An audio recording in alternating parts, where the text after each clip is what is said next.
could be missionaries by spreading accurate news using social media. The news you receive should be reviewed, analyzed, studied before you spread it. See to it that the news you spread are true and accurate. Thus, you can be a missionary through social media. Magandang hapon po sa ating lahat. Good afternoon, ladies and gentlemen. Assalamualaikum warahmatullahi wabarakatuh. Ako po'y nagtataka sa ating presidente. Sabi niya, tatakbo siyang vice president para siya mag-audit. Ano ka ba? Presidente ka na, sir.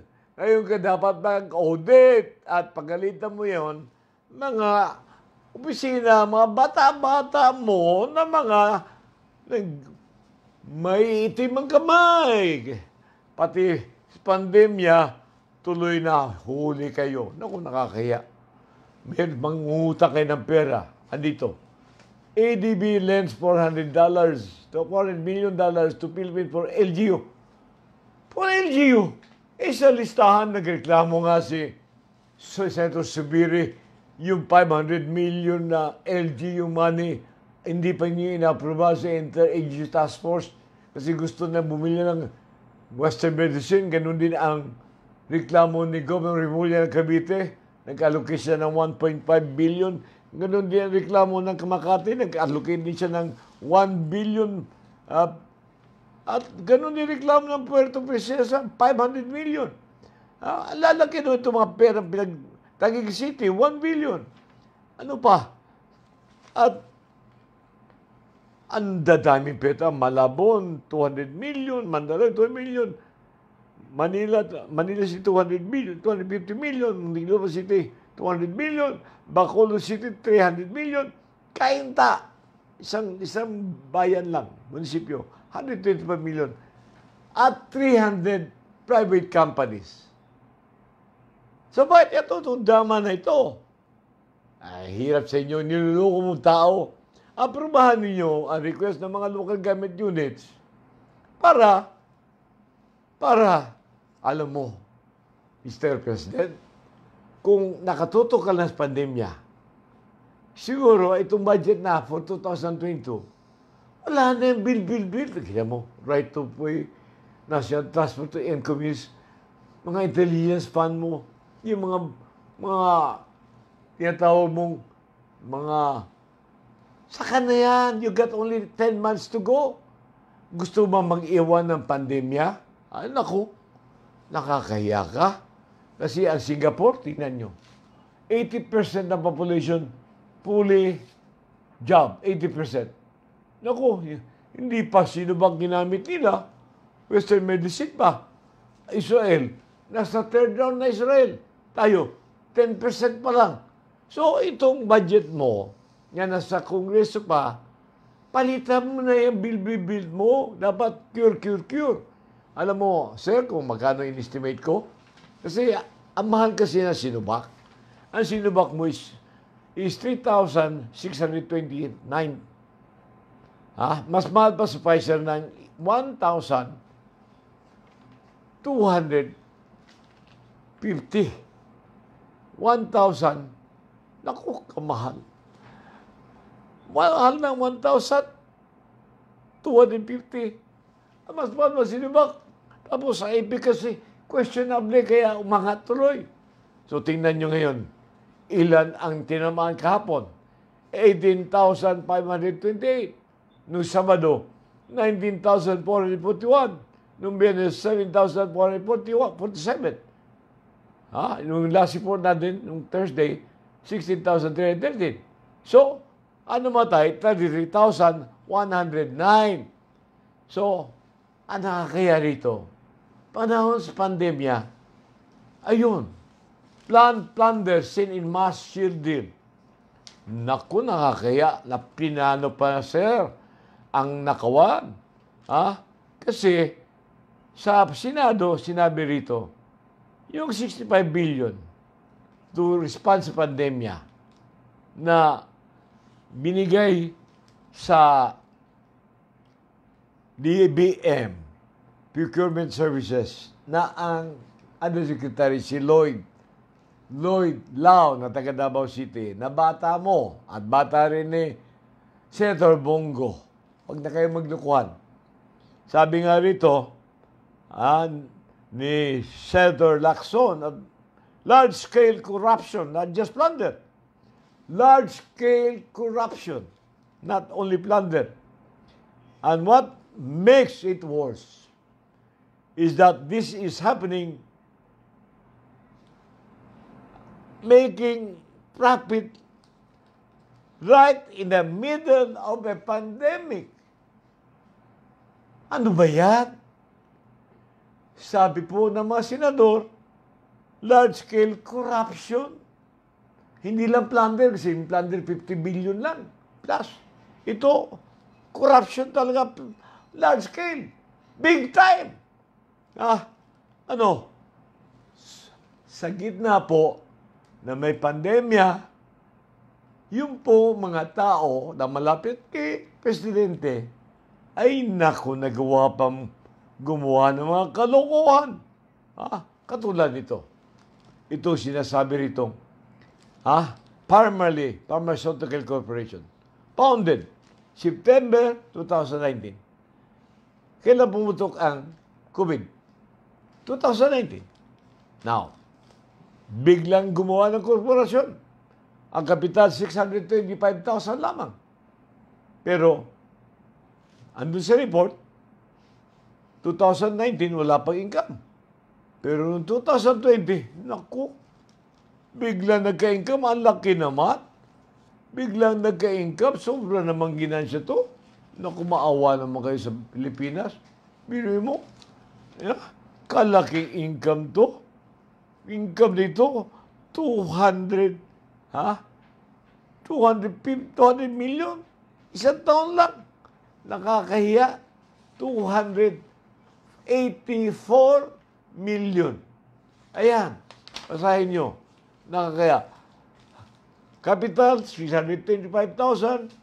Income 2019, zero. Pero nung 2020, nako, 289. Tapos, meron pa ibang mga kampanya, hinahanap ito, Blue Cross Biotech, sino kaya to? EMS Component, Assembly, Cosmic Technology, multi-billion peso contracts, nako, basahin ninyo, ayan, plunder. Tapos, magba-vice president ka para ma-check mo ang mga kalokohan.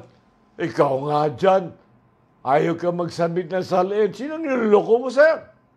Ikaw, presidente ngayon ka kumilos.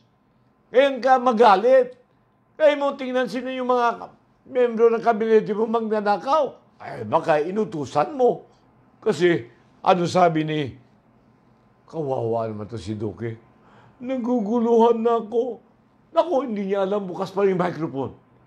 Sabi tuloy ni Senator Gordon, ang chairman ng committee, ng Blue Ribbon Committee, magpatingin ka ng psychiatrist. Wala kayo sa DOH. Marami kayo doon na. Wala kayo. Kami, dito si Nando meron. Bilhin mo, naguguluhan na siya. Bakit? Kasi, ito, pera pa yung sa 67 billion na inilipat noong 2020. Ito na 2021. Meron na nga nilipat na 42 billion. Ano ba yan? Sino ba may expertise pagbilhin ito mga ito? Ito mga gamot, etc. Di ba? Ang Department of Health? Naku, hindi naman to common use. Kasi kung papel yan, ballpen, common use yan. Pero gamot, hindi common use yan, DOS lang yan. Kaya suggestion po, unsolicited advice ni Attorney Tony Cirillas ng Puntong National. Itong budget mo, hindi pa ito aprobado. Hilahin mo, katali mga bata mo, huwag kayo masyadong matakaw, tama na yung CDF. Unahin natin pandemya, kasi nakakahiya na ito. umabot na ng 33,109 ang patay. 33,109 ang patay as of yesterday. As of yesterday. 33,109 ang patay. Ang infected, 1,954,000 infected as of yesterday.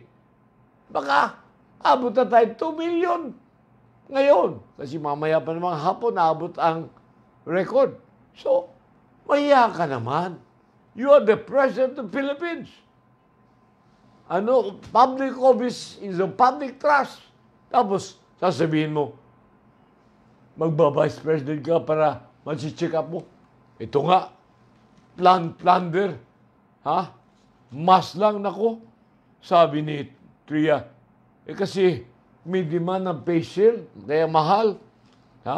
Yun ang rason niya, kaya mahal. Pero sinabihan si Gordon, nakalimutan siguro niya, Senator Dick Gordon, ang chairman ng Philippine Red Cross, na ang dami ng utang ng PhilHealth sa kanila. At sila rin namili ng mga mask at face shield kasi sinabi ng Inter-Agency Task Force, matigdududa na tayo itong Inter-Agency Task Force. Kaya na-organize. Bakit? Para makontrol lahat. Ano bibilhin? Kaya, hindi naman kailangan yun, sir. Meron Republic Act 1133-2. Meron pong Health Authority. You don't need that. There is a law. Sa probinsya, ang governor. Sa munisipyo, ang mayor. Sa buong Pilipinas, ang Secretary of Health. Secretary of Health, ano mga general na pinaglalagay mo? Bakit? Ginagamit mo lang para makorner mo yung gusto ng mga LGU. Katulad reklamo ni Remulla. Ano ba yan? 1.5 billion yung gusto namin bilhin Western medicine. Sabi ng Makati, meron kami 1 billion yan. Anak ko, nakakaya. Sabi ni Governor Sibiri, meron kami 500 million yan. Ang dami palang perang mga 42 na LGU. Kung bilangin mo yan, sir, hindi mo na kailangan na bumili ng equivalent to 70%. Kasi na-target mo 10% na, di ba? Herd immunity. So sa 60% na habulin mo, siguro 50% na lang. Bakit? Kasi 10% inako na ng LGU saka mga 300 private companies. Hindi ko lang alam ang figures ng private companies. Kung malalaki yan, mga San Miguel Corporation, Gokongwei, malalaki yan. Mga bilyon-bilyon yan. Lusyotan, yung mga bilyar, yan. Malalaki yan. Now, so ibig sabihin yan, you don't need $3 billion. So kung $3 billion, that is only 150 billion pesos. So, tanggalin mo na yung right of way mo, tanggalin mo yung National Task Force mo, tanggalin mo yung intelligence funds mo, tanggalin mo yung mga bill mo, bumili ka na ng Western medicine. Makinig ka naman kay Secretary Locsin sa kay Ambassador Babes Romualdez. He even quoted President Biden. After 4 months in office, COVID cases is down, vaccine is up, job, work is up. Meaning to say, America is back. Back as a forward nation. Ikaw, 5 taon ka na at 4 na buwan, 2 buwan. So they have only 10 months to go. Gusto mo bang iwanan ka, ikaw, si President Pinoy was tinawag na, dati kasi yung kay Gloria, sick man of Asia tayo. Tapos si President Aquino, tinawag na, he removed the country as a sick man of Asia. Ikaw, ang iniwan sa iyong utang, 5.2 trillion pesos. Pero ngayon, as of June, 11 1.16 trillion pesos ng utang mo. Plus itong budget na ito, sigurado, utang to. Kung utang to, huwag ka na mangutang para sa mga local. Meron na silang pending money, nag-reserve na sila, pero lang ang probinsya ko. Nag-iwan kami ng 1.5 billion pero walang pera iniwan ang leadership ng probinsya namin, Zamboanga del Sur. Pero ibang probinsya, bilhin mo, billion. So, ikaw, ang target mo lang, kasi 10% na tayo, herd immunity 70%. Pagpalagay natin 10% makukuha ng LGU sa yung mga private companies. So, 50% lang target mo. So, mag-iwan ka ng $3 billion. That is only about 100 billion pesos. I-realign mo na yung pera mo. Total, yung mga congressman mo, pag sinabi mong patay yung ABS-CBN, naniwala naman, pinatay. Maski tama ang ginagawa ng ABS-CBN. Sinabi, wala nga sa kanila umiimik tungkol dyan sa West Philippines eh. Ito pa nakakatawa. Ito nakakatawa ngayong bago. DA approved 60,000 metric tons fish import. Ha? 60,000 fish import. Nakakaya. Dagat tayo tapos mag-import tayo. So, ibig sabihin, mag-import tayo sa China. Mag-import tayo sa China. So, mag-import tayo sa China. Yung 60,000 metric tons. 60,000 metric tons. Basahin nyo. Sinulat po ni Catherine Talavera, Philippine Star, ay yung araw na ito. Nakakaya. Basahin nyo. Basahin nyo. Tingnan nyo sa internet. Sinulat. Pirin mo, 60,000 metric tons mag-import tayo sa China. Tapos sa China, saan nangisda? Sa West Philippine Sea. Naku, ano ba klaseng presidente ito? Ang mga nurses ngayong September 1, nagpaplano magprotesta in sympathy sa mga healthcare workers na hindi nakatanggap ng kanilang SRA, Special Risk Allowance. Sabi ng DOH, we are on your side, but the law does not allow us. Anong ginagawa ni Senator Bongo, Chairman ng Committee on Health? Sir, magpipresidente ka tapos hindi mo titingnan to, healthcare workers lang. Iboboto kaya sa'yo? Ikaw, Mr. Duterte, Vice President, tatakbo ka. Hindi mo tinignan itong mga problema ng healthcare workers. Kita mo, yung iniwan ni Pinoy na good for 1.8 million Filipinos para ayuda. Yun. Yun ang pinagyayabang inaangkin ng mga congressman. Binibigay nila sa mga tao. Pero hindi naman pera nyo. Hindi pera ni Duterte yan. Pera po yan, karamihan po yan, utang. Ang magbabayad yan, kayo rin. Kaya wala kayong utang na loob sa mga congressman, nagbibigay niyan, lalo na yung mga EPAL, may likod yan, victory, ano. Kayo rin, magbabayad niyan kasi karamihan dyan, utang po, mula nang upo si Duterte, panay utang po ang ginagawa. Sapagkat wala pong foreign direct investment, sapagkat natakot sa kanya, kasi yung mismo mga negosyante ng Pilipino, mga malalaki, ay inaaway niya. Ayun pala gusto niya, mga insik ang maging tinatawag na hahawak sa negosyo sa Pilipinas. Ito lang pandemya. Alam mo term? Plan plunder. Naku, nakakaya. Mas lang. Naku, nagsabi nga ni Gordon, alam mo sir, sinabihan niya si Yusek Lau, yung nag-resign. Ang galing nyo Alam mo ba, sabi niya, kasi may demand sa patient, kaya mahal, 125,000. Sir, kami, ang bili namin is only 15 pesos. 13 to 15 pesos per piece. Kanya, 125 pesos per piece. Sabi niya, may demand kasi worldwide. Binubula mo si Gordon. Worldwide, Red Cross worldwide, tayo lang may nagpipatient sa buong mundo. Red Cross worldwide. Ang hirap itong taga-Davao na ito. Presidente, kaya siya tatakbo Vice President kasi he will be against corruption. Presidente ka na yun. Ngayon mo gawin. Mag-Vice President. Sino niloloko mo? Ha? Ano to? Salitang lasing ano? Tapos, magalit ka sa kuha? Trabaho ng kuha yan. Ano ka ba? A public office is a public trust.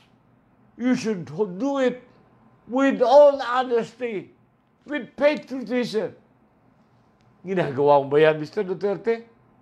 Ikaw, Bongo, asan yung malasakit mo? Bakit din yung ayusin itong pandemya? Aprobahan na ninyo. Huwag na kayo magkumarta dyan. Kung gusto naman local government bumili ng Western Virginia, payagan na ninyo. Kung gusto naman private companies bumili ng Western Virginia, payagan ninyo. Sapagkat mas mahal pa Sinovac na hindi naman epektibo, kaya tumataas tuloy ang ating pandemya. Ganun din ang problema ng Malaysia, Thailand, at Indonesia kasi Sinovac din sila. Ayun! Kapilitan mag-resign ang Prime Minister ng Malaysia kasi nga diskontento mga tao. 36% lang. Ano ba ko na? 36%. Tayo, wala pang 10%. Mr. Duterte, wala ka pang 10%. Kung naging parliamentary system government tayo, siguro matagal ka na Sinovac. Swerte ka lang. Kasi presidential tayo. Kaya maganda ba? Siguro isipin natin, if we go to presidential, stick to it should be only two-party system. Now, with this situation now, pati sa pandemya, may plano magnakaw iba, naku, dapat parliamentary system para katulad ng ibang bansa, you have to react immediately to this situation. And the party will be a two-party in a parliamentary system government. We have to think now. Let's be better. Let's think of the future of this country, especially to our children. Maraming salamat po sa inyong pagkikinig at magandang hapon sa ating lahat.